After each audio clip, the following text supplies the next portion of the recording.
Well, hello, and welcome to the Hallway Podcast. I am your host, Marilyn Mangan, and I am so glad you are with us today. The hallway is the space between what was and what will be.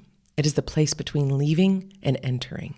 And historically, it has been a place that we have been taught to fear and to rush through. We are hoping to change that.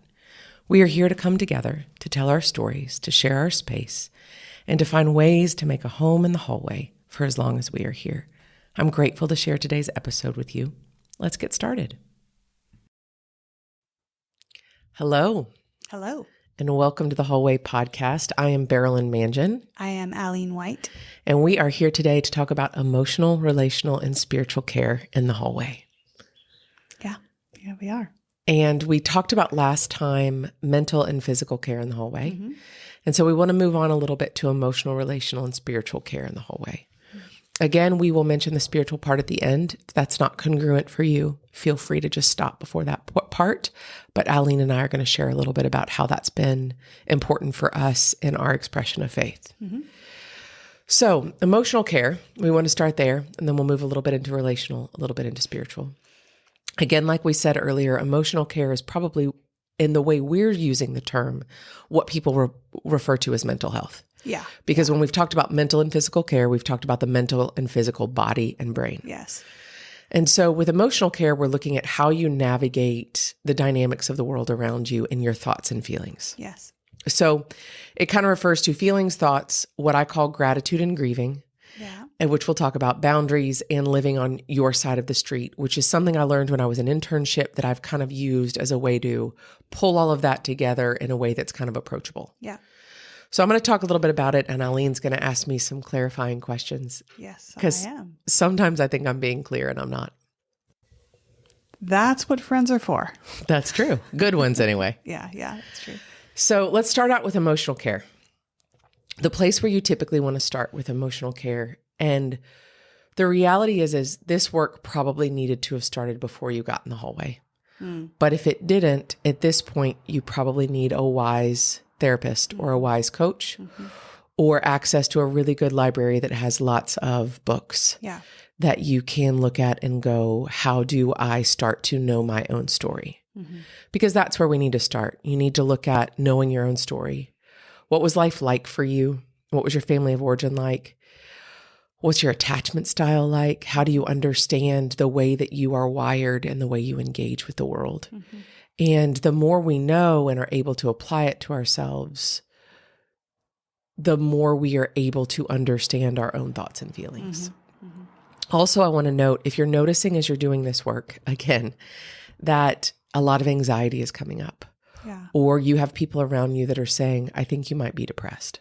Right. That is the time to build a relationship with a really good psychiatrist. Yes. So general practitioners, internists that prescribe psychotropic medication, they're beautiful as well. And if you already have a relationship with somebody like that and you trust them, I think that's really beautiful. I tend to encourage my clients to find a really wise psychiatrist because that's what they specialize in. Yeah. And so if you're looking at like, my anxiety is making it hard for me to function, Yes. or I am having a hard time getting out of bed, and it has moved past grief, not being able to get out of bed.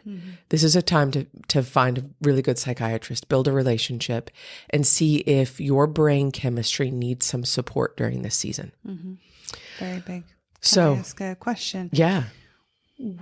Is there a list of resources of psychiatrists that you would recommend that we could post somewhere? So typically what I tell people to do, the first thing I would say is there are people around you in your area, whether it's your OBGYN, your internist, your general practitioner, your chiropractor, your friends, your family members. They typically have people that they trust. And if you ask, they will be like, here's who I went to, don't go to that person. Right. And here's who I've gone to that I really appreciate. Right. Which is worth saying because you can find, therapy nowadays is really like the stigma is going away. People are really coming against that. It's widely accepted, but there are still therapists out there that are like not that great. Sadly. Sure. It's sad to say, Yeah. you know, so And there are really, really good ones. Yeah. But you do have to shop around a bit and people you trust. Yeah. And being able to ask for, like, there are times when some people will reach out to me and I'll be like, I'm not what you need right now. Right. Yeah. Here's what you need right now. And here You're would be a good therapist. well, I hope so. Here would be my suggestions of who can do that in your area. The other thing is Psychology Today is a great online resource. And you can search for, like, you know, I want to see a woman. I want to see this type of person. I want them to focus on this type of thing. And so Psychology Today, but the first step I would do is ask people you know. And really, you may start to notice that certain people's names come to the forefront. Often that will happen. So if you're looking for a good therapist, a good coach, good resources, book and podcast wise, good psychiatrist, good whatever, ask around to the people that you know, even if they're not your closest people, but people that you trust professionally, because you'll find some good resources. Yeah. Great. So that's where you want to start, is knowing your story. And alongside of that, what's going to come up is you're going to know yourself more. And then what you're going to start to understand is what needs are and what wants are. Yes. For a lot of us, those got mixed up in childhood. Yeah. Sometimes we got a lot of wants, but not a lot of needs. Sometimes we got a lot of needs and not many wants. And so just starting to learn, like, what are those and how do those show up in my life as an adult? Needs, typically when I talk to people, are things that we've been talking about, the way you care for yourself. They're the base needs of, like, shelter, food, water, rest, connection to your precious body and nervous system, connection to safe others in a community. Those are needs. Yeah. And then wants are like, I want fun food, or I want this new pair of shoes, or I want some adventure. Yes, absolutely. Yeah. So, and we want you to have wants as well. There are some seasons where we really have to just, like, focus on needs, and that's what we can do in that season. We also want you to be able to get to some wants. That's great. So once you start having a baseline of, I kind of know what my attachment style is, I know where some of my wounding is, I've been introduced to inner child work, I am working on my story and understanding how I developed, like, the soil I grew in, what things were really beautiful and what things were broken. Then you start to go, okay, I need some ways to talk about that. So I use the 8 core feelings from a book called Voice of the Heart by Chip Dodd. And they are anger, fear, hurt, lonely, sad, guilt, shame, glad. This work started, I think, with Peter, I forget his last name right now, Ink, maybe E-N-K or E-N-C-K, I can't remember. Okay. And it started with studying people's facial expressions, and then it's created this whole wheel of feelings, et cetera. There are a couple of practitioners, Chip Dodd being one, that have broken them down into some core feelings. Pia Melody has a different list. This is just the one that I use that I resonate with the most. Most people say to me, why is there only one good one on the list? So let me address that. None of them are bad. Feelings are just feelings. And feelings have a benefit and they have an impairment. And so if you want to know more about that, I would look up Chip Dodd's work. It is a faith-based book. So if you don't identify as Christian, there'll be parts that you'll need to skip over, but it does have some really good information. So for me, knowing that anger has a benefit and an impairment. The benefit is anger is a justice emotion. Tells you what your yes is and what your no is. It is how you draw boundaries. It's how you know yourself. Anger is a well and good emotion. Yes. For me, the way I understand the impairment of anger is rage. And what rage is really when all those 8 feelings, well, 7 of them, usually not glad, get all thrown up together like Mentos in a Coke bottle. And they come spewing out of you with not kindness. Yes.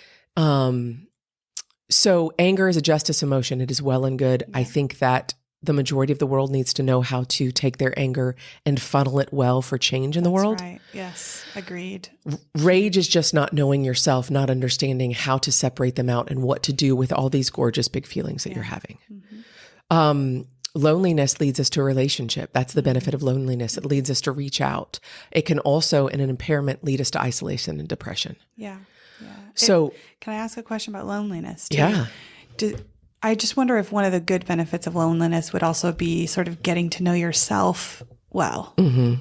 just being forced to reckon with like, oh, well, I lived alone in an apartment and I was like, who's this person that left their dish in the sink? Oh, it was me. I'm so annoying. Wait, I'm annoyed at myself, sort of thing. And I felt that. So, yeah. Yeah, absolutely. I think that too, if you want a really good song about that, there's a songwriter from Asheville, North Carolina named David Wilcox that my brother introduced me to when I was like 13. You And going to sing it? He said, no, I'm absolutely not going to dang sing it it. for you. But he does sing a song called That's What the Lonely Is For. And I think it says, if you seal up the pain and build walls in the hallways and close off a small room to live in, those walls remain and leave you there always, and you'll never know why you were given the lonely.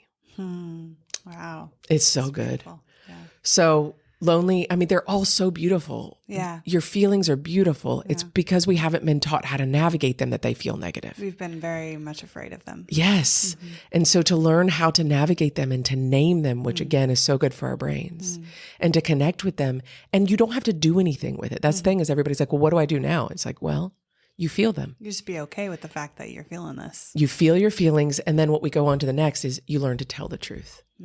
So I talk to my clients about consensus reality. Like there is less and less these days, but historically has been a bit of consensus reality of like 9 out of 10 people would tell you the sky is blue. Yeah. That's consensus reality. Yeah.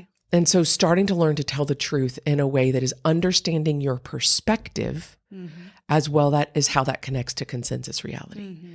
Because the reality is that feelings are always valid. What you are feeling is valid. They are not always true. Yeah. And in relationships, we'll get to in a minute, often what I talk about is like question your first response. Because often we have a knee-jerk, triggered, activated response that's about our story, not really about what's going on in the moment.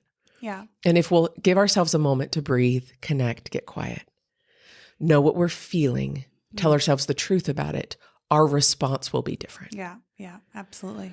So it may actually be like question your reaction until you can get to your response. Yeah. Just that pause, observing, oh, that was, case in point, arguing with my husband and then saying, oh, hey, yeah, sorry, babe, that thing I said to you, I was talking to my mom. Yeah, exactly. Not you. So, yep. Sorry about that. And sometimes even I experience often, I'm a person who likes a lot of structure, a lot of systems. I have a lot going on the inside of me. And so if I can keep the outside peaceful, it helps me. I can't do it all the time, but I try to. And so sometimes when somebody will contact me and be like changing plans, my first reaction typically is internally is like, "Meh, meh, meh," Yeah. Yeah. which is about my discomfort. Yeah. I'm feeling probably fear. It's probably fear. And so I'll just take a minute and I'll go, okay, how does that actually feel to you? Was that, and often what I get to is what they've suggested works better. Yeah. Right. Sure. Absolutely. And so if I give myself that moment to go, okay, what are you feeling? Where do you feel that in your body? How are you doing? And then so my feeling is valid, but then I move toward what is reality. And I'm like, actually, that works better. Yeah. It gives me something I didn't even know I needed. Yeah. Yeah. That's great. That's such a good process to be able to move through. And you have practiced that so many times that in a moment where you would have a knee-jerk reaction, you can kind of tend to yourself, Yes. pause and say, hold on, here's where we are, get reoriented, and bam, you're like, this is better. And so one of the things I was given, that's a great segue. One of the things I was given, like once I was given some terminology around feelings, learning that they're always valid, not always true. It's like, how do you tell the truth? Yeah. Well, one of the things I was given was when I fill in the blank. So when I heard you say, friend, that that the plans were changing, Yeah. the story I made up is you always change plans and that's so inconvenient for me and blah, blah, blah. Yeah. And about that story, I felt fear. Yes. That's great. Right. And so then I go back and go, okay, is that story I made up true? And I'm like, no, it's not. This is what's helpful, works best for them. They're making a suggestion. I could send a suggestion back if it didn't work for me. You're hearing a little bit of like my family of origin of like, as a kid, like things went somebody else's way. Yeah. And so just going like, you could just suggest something else too. Like, that's okay. And then if they needed to use their no, they could use their no. Yeah. Yeah. Like everyone's in charge of their own yes and their own no. Yeah. Yeah, absolutely. That's right. And in conflict, if you think about it, we'll get to this in relational care, but in conflict, when you hear like somebody say something, like you're like, when you said this or you did this, the story I made up. And the stories our brain makes up are based on our history, our family of origin, why it's so well to know your story. And so our brains are making up a story based on what we've experienced in the world so far. That doesn't always mean that that story is true. Yeah. And it is happening to your brain. And so then your feelings come up in response to that story. Yeah. So if you can engage with the story and if you engage with your feelings, you can do it differently. Yeah. Yeah. Absolutely. Now it takes time. You're hearing, I started doing this work, a decade and a half ago. So I'm at a point, and it still overwhelms me. There are times when I get really activated that I can't access that as well. Yeah, absolutely. Me too. But being able to start at the starting point and going, what am I feeling? What am I making up about it? And what do I feel about that story? Yeah. So that information that comes in through your senses, through your brain, through your ears, you're like, okay, here's what I'm hearing you say, or here's what I'm watching you do. Yeah. I make up a story about that. I have feelings in response to that. Yeah, absolutely. And one thing that helps me, just in addition to kind of connecting with my story, is if I'm activated. If it's really going off, like if I'm highly triggered, I have struggled in the past with like, how do I do this without, here's an example of me being highly triggered, getting out of the house in the morning with our 2 small children. Everyone's in a rush. Like just the chaos of it is a lot, dealing with their emotions, dealing with my tiredness, dealing with all the things. Getting into the car in a small space, then I'm already at like, a high level of stress. Sure. Into the car in a small space. And our kids are just loud. I love that they're loud because I want them to live loudly. I love that. When I'm stressed, my ears are just so sensitive. Every bit of stimuli is like, get away from me sort of thing. And so I'm in an enclosed space. You talk about grounding for me is like shut out the stimuli. Right.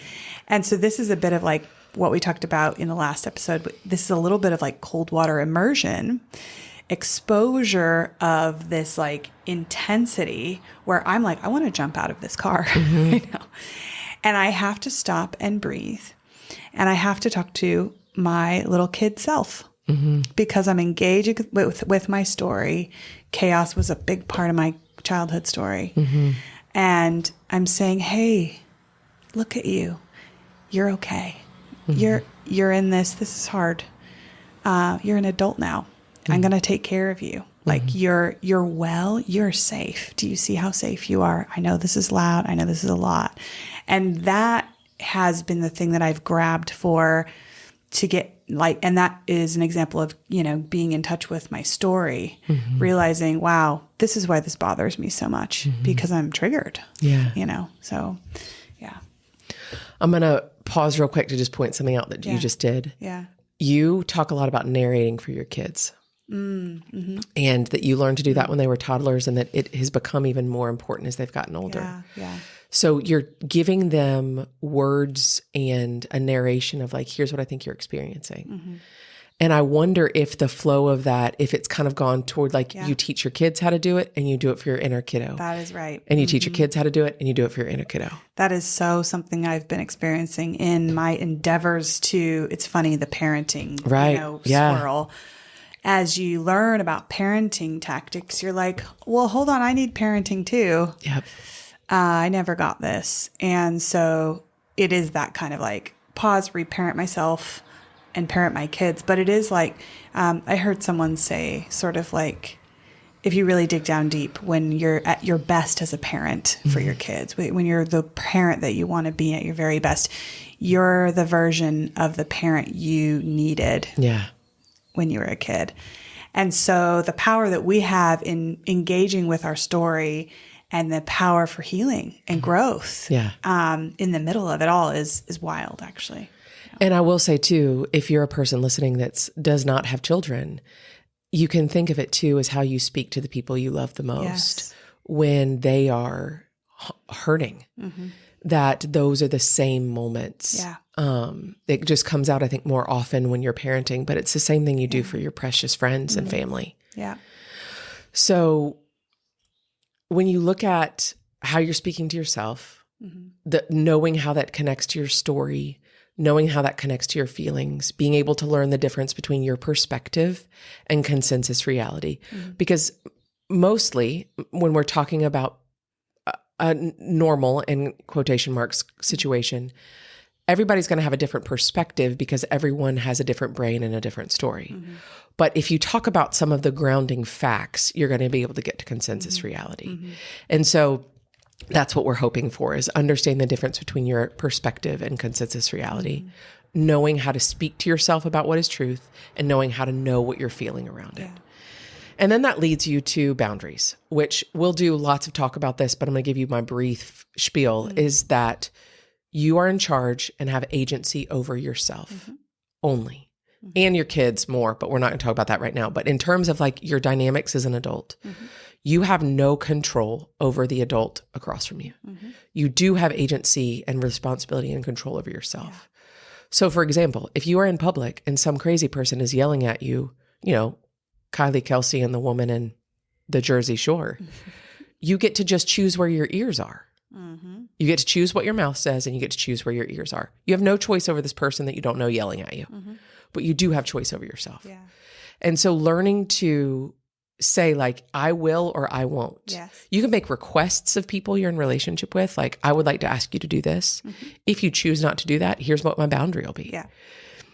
People that don't like your boundaries will often experience that as control. That's also not yours to navigate. So there are lots of really great books on boundaries. I suggest if that is an area, that's usually an area for all of us we need a lot of work on. Alongside, like last time we talked about doing some research into polyvagal, I do some research on boundaries. It's so helpful. It really helps you to understand where you as a person start and end. And that really the boundary work is kind of, I think, probably a continual thing for everyone for always. I mean, it's not just like, wow, that one time I needed to put a boundary in place. It is in, they're so nuanced. And, you know, you say your side of the street, I think it's such a good checkpoint, you know, to look at and say, am I on my side of the street? Where am I in this? You know, Chris and I say a lot, not my cookies, not my kitchen, not my flambe. We say, not my circus, not my monkeys. So, you know, and you have to remember that. So we're talking about side of the street. When you look at side of the street, I would draw it for you if we were in person, but imagine this. Imagine this. On your side of the street are three houses, your thoughts, feelings, and behaviors. On the other person's side of the street are their thoughts, feelings, and behaviors. What you're working to do is not cross the street. So I try to help my clients, it's very, again, nuanced, but to not say, you made me feel. Instead, what you say is, when you, whatever behavior, when you yelled at me, I felt angry or hurt or lonely or sad or scared. So what you're trying to do is own your own thoughts, feelings, and behaviors and leaving their thoughts, feelings, and behaviors to them. Here's the reality of living in the world we live in, though. Somebody can set your house on fire. Exactly. And so there are things in the world that other people will do that will narrow our choices. And if you are in a victim situation, someone has taken your choices. That's a different conversation. So it is worth noting, like, people will harm your side of the street and narrows your choices on what you can do in response. And you are still responsible for your thoughts, feelings, and behaviors. So that's your side of the street. Living on your side of the street means, am I being responsible for my thoughts, feelings, and behaviors? Do I know what my choices are? Am I working to keep my side of the street tended to? And am I sticking away from trying to tend someone else's side of the street? Trying to make them do something or be something or think something. You can't do that. It won't work. Or it'll work for a while and then it'll stop. It'll backfire and be a mess. Which leads us into relational care. So when you look at sides of the street and you look at your relationships, kind of looking at who are your closest people. Because the closest people that you're around, there's going to be a level of co-regulation, which again, go listen to Deb Dana. But if the people around you are working to be safe and grounded and connected and know their own story, that's going to affect you. And so being able to be around people that are walking a similar journey as yours. Those are the people that you want to be your close people. And then you're going to have others that are like, you know, people you know from your kid's school or from work.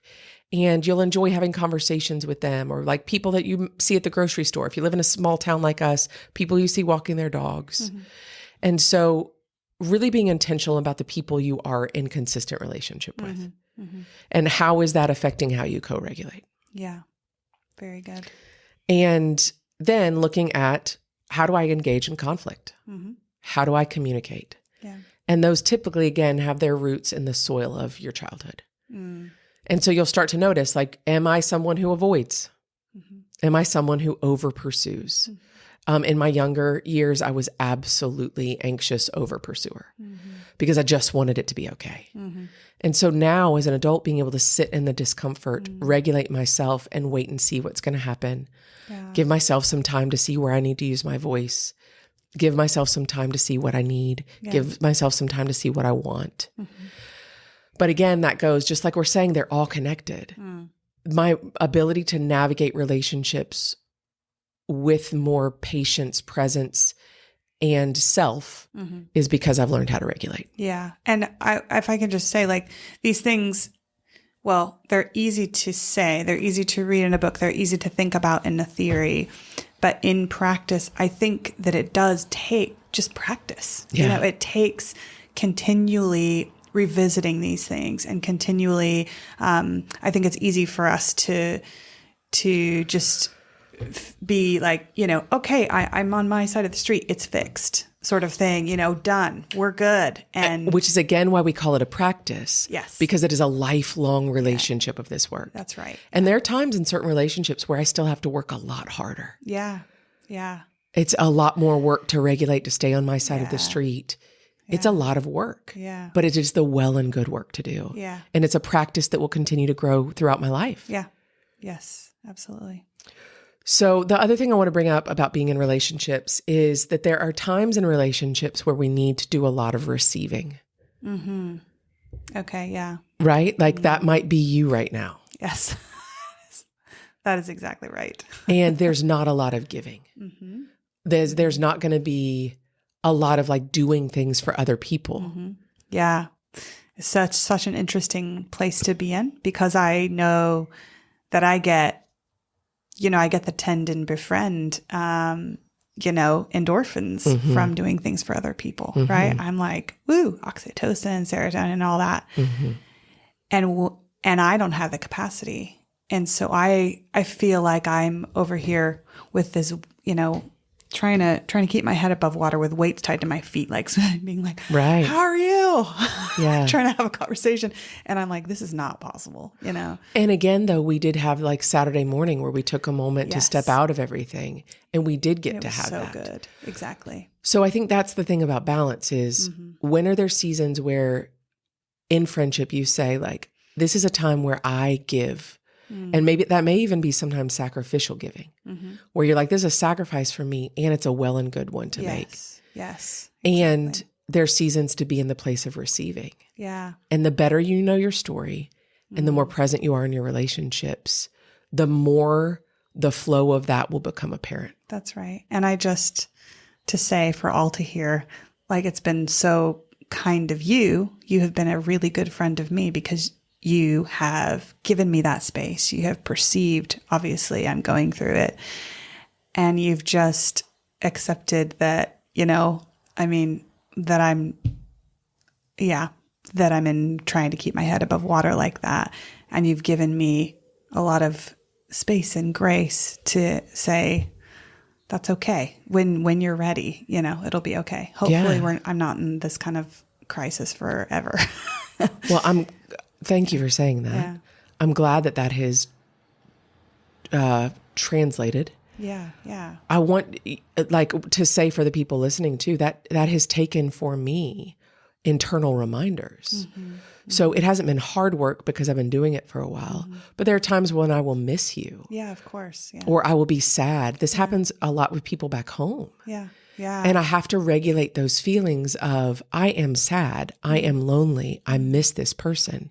And that is not their fault. Yeah, that's great. And you've been really clear with that too. You've been amazing to name those things. You talk about like kind of the approach of conflict, the way that your needs as a friend and mine couldn't match up Right. in certain points, and you were really clear at various points to say, like, can we check in, sort of, what is that? And then we could actually talk about, here's where I'm at, here's where you're at. And there was just this kindness to hold that for each other. Yeah. Yeah. And I will say too, for people listening, that because they weren't a part of those conversations, those conversations were still messy.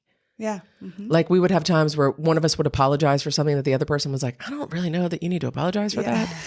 Or like, I'm feeling this, and the other person be like, oh, I hadn't thought about that. Mm-hmm. So y'all are hearing us in real time talk about the conclusion, and to just let you know that those conversations are going to be messy. Yeah. Yeah, absolutely. When there is kindness and presence because both people are doing their work, the messiness though just feels like, but I'm so, and you, Yeah. Yeah. And it's okay. Yeah. As opposed to harmful messy. Right. And so I would just encourage you, as you're doing this work, to like have the messy conversation and do it in a way that is present, kind, safe. Yeah. Safe, using your voice. Clear. Yeah. Yeah. And just so if you're hearing us and it's like, sure, sounds like they have it all figured out.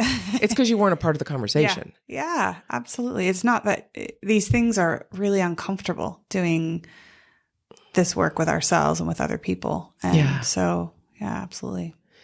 One of the things I will say too that we didn't start with, it feels really important to note, like specifically, is part of what we're saying is we've also built a really good relationship with ourselves. Mm-hmm. Yeah. Yeah. That was a big breath. Like that, I feel that in my bones because it has taken so much time, effort, money, heart to do that. And to get to the point where I'm like, I really like her. And there are times when I still have moments where I'm like, oh, Marilyn, seriously? Like there's so many moments where like my pride comes up, or my hurt comes up, or my anger comes up, or my rage comes up. And I'm having to navigate the reality of being human. Yeah. But to have gotten to a point where I really know her and I want to know her. That's really big. Yeah. We're both like tearing up right now. You can see that, but I think that that's something that I have felt so safe to do in myself, being your friend. I've seen that work in you, and it's given me further permission to do that for me too. It's something that I wanted to do. But there's just certain stages that everybody's in with that kind of work. And there was just, it seemed like we fell on the same level in a lot of that, where it was like, I want to love myself. I'm working on it. I haven't in the past very much, but I love myself as I'm getting to know these things, and I'm making space for these things. It's such a beautiful thing. Yeah.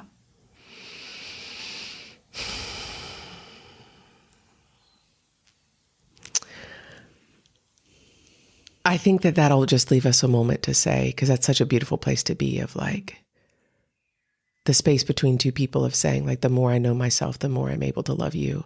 And the more you know yourself, the more that inspires me. And I'm able to experience love from you as well as to be reminded to love myself. It's the flow of things. It's the design of it too. It's amazing because there is a space for us to be alone on our own, the solitude and the stillness. That's a beautiful space. But we're also just not meant to be isolated. Yeah. That's a big difference. To spend time being alone is different than being isolated. That's right. Yeah. And so kind of that nuance and discovering where is that line and how is that defined, where I am okay with being with myself. I love that you said that. I love myself more. It makes me love you more. And that's really how relationships work, I think, So we're just going to take a note here about spiritual care. Okay. Yes. And if this is not congruent for you, we will see you next time, or hear you next time, talk to you next time. Yeah. But the thing I think that we're both noting covertly that I want to bring to the forefront is that for me, the basis of that is knowing that I am loved and seen and created by God. Yes. With gifts and talents and wounding that is all mine. and that God sees me, knows me, and loves me where I am as I am, and that it doesn't change. And the grounding of that allows me to know myself. It allows me to see my crap with a movement towards change as opposed to a movement towards shame. So I think that the term of spiritual care is your connection to God, one that gives you a foundation to experience love, to be known, seen, cared, held, fought for, so that you can do that for yourself and the people that are in your world. Yeah. The feeling of just sitting in the reality, for me, it's such the truth of God, the creator, all knowing, knows me, knows what I will do in the future that will be really stupid, knows what, I have been, knows everything about me and loves me the most deeply. It's just insane. It's flattening. And as a place of, as you sit in there and you receive that love, gives you the capacity to then love and forgive yourself, gives you the capacity to then say, I'm worth this time and effort for this work. Yeah. For me, that's where it all begins. And again, I feel so much like sacred, holy, tender, aware ground right now of everyone's experience has been so different. Absolutely. And especially when you've been harmed as a kiddo. Yeah. There are places where it feels like, how can that be true? So I would just encourage you in those places to be present with people that are safe. Yes. Your story is valid. Your experience is valid. And you are loved, worthy, and seen exactly as you are, who you are, where you are. Can I say something that has helped me engage with my story as a kiddo with God, with this spiritual aspect? When you blend the two, when you're really engaging with your story and you're going back to these moments, these triggers, whatever, and if there feels like a safe place available to you to do a practice like bring God into that story, ask God, what were you doing at that time? If you're really feeling safe to go and explore that, where were you, God? I have had some of the most transformative healing experiences asking that of God, setting up a space where when it feels safe and when I'm ready to revisit a trigger moment or a part of the story. Which would be like a trauma moment. Yeah. Sorry. Yeah. Yeah. Thank you. And I'm not talking about forcing myself to relive a trauma that I'm not ready to do. Right. You're just kind of engaging with it. Yes. Yeah. When it's like, I'm safe, I'm ready to go here. This is coming up and I'm okay. Almost dialoguing with God. Yeah. Being that, practicing that honesty of like, wow, I feel so broken. I feel shame, whatever it is that I'm dealing with. And allowing God to bring some things, number one, up to the surface of my thoughts, that are important, that I think maybe the Holy Spirit is doing. Yeah. And also to remind me, sometimes God will bring things into my imagination, my heart, my thoughts that will be like, this is where I was in that moment. Whether it's, I was protecting you from something further, I was crying, I was feeling the pain with you, I was grieving that with you. And even just the with usness is so healing, if that makes sense. Yeah. And I would just encourage you, if you're listening and you're at a place where you're like, that feels really congruent for me, that is sometimes something that can be done on your own. And sometimes at the beginning, it needs something that's done with some wise prayer people, some wise sojourners that go like, let me be present with you in that moment. Because it can be scary on your own sometimes. And sometimes you're absolutely ready to do it on your own. Yeah. So again, that feels like one of those things where the more you know yourself, you've been able to do that because you've done so much other work. And so wherever you are in that journey, to be able to start where you are. If just sitting in your worth is where you are, that's enough. Like just being like, God, I just want to know that is true. Just start there. And then if you're further down that journey, if you're like, all right, God, I want to talk to you about some really trauma moments in my world. I want to talk to you about where you were because I don't know where you were. Mm-hmm. And if you can do that on your own and you want to do that on your own, that's well and good. Mm-hmm. And if you want some support, get some support. Yeah. Yeah. I think that, and I'll just confirm that, I have done that on my own sometimes. And then there have been quite a few times where I have called for help, someone that I really trust, that I trust even spiritually as well. Yeah, absolutely. Because there's a whole element to that, right? Of safe spiritual practices, safe spiritual people, and unsafe spiritual people that you have to be aware of and hold. Yeah. And so I've called that in as well. And that's been really helpful of like, maybe I'm asking God, where were you, God, in this time? And I'm not really getting any response. Yeah. Then that friend is there and present to walk me through, like, let's explore this. And it's beautiful. It ends up being beautiful. Yeah. So we're going to stop here. Yeah. And this is, for a while, Alleen's final moment on this side of the pond, at least for now, till her next visit. Yes. So we've kind of walked you through the basic components of care, the foundational components of care, and some practices that might be well and good. Mm-hmm. And then when Al settles, we're going to have a conversation with her about dreaming and big transitions and what surviving and dreaming has looked like together. Mm-hmm. And until then, I'm going to interview some other kind, wise sojourners about their experience of the hallway and what they've been practicing. And then Alleen and I will come back together when she is where she gets to. Yes, wherever that may be. So we just pray peace and blessings on you. Thank you. As you travel, as you lead, as you grieve, as you look forward to. And then we'll all come back together and we'll hear how that went. Yeah, can't wait. Thank you all for being with us today. We're really grateful. Yeah, thank you. We will talk to you soon. All right, bye-bye.